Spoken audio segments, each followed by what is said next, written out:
I grew up between two very different worlds. My parents split when I was young, and I lived with my mom. My brother and I lived with my mom. And when I was 10, she joined the Unification Church, the Moonies, and I went along with her. I was a card-carrying member. I was best friend with Reverend Moon's children. I believed absolutely in him as my Messiah.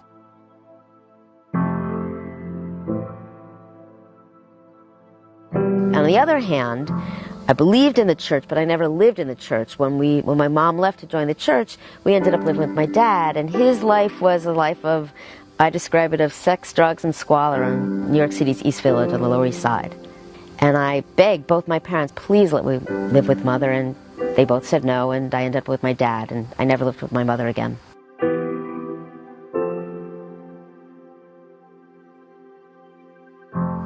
Living with my father was extremely difficult for me. I'd always been afraid of his life. He was a hippie, and it was the East Village, and it was lots of drugs and lots of sex.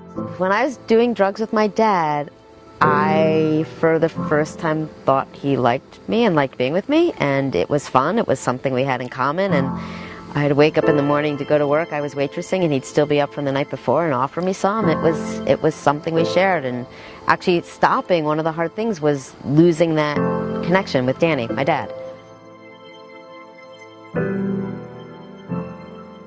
But every weekend, every church holiday, every summer, whenever I could, I would go to the church. We would either go to visit my mother, we'd go anywhere, always to a church center, always to be with church members. It's all I ever wanted to do.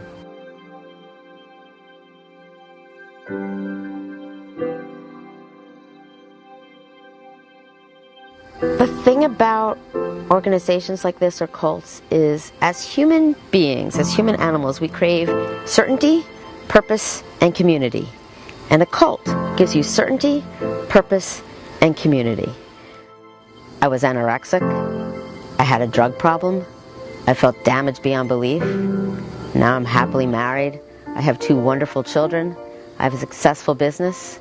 I have a life I never imagined. So I really hope that people walk away from the book thinking that there's hope, that there's always hope for a better way, a better life, and a way to be happy.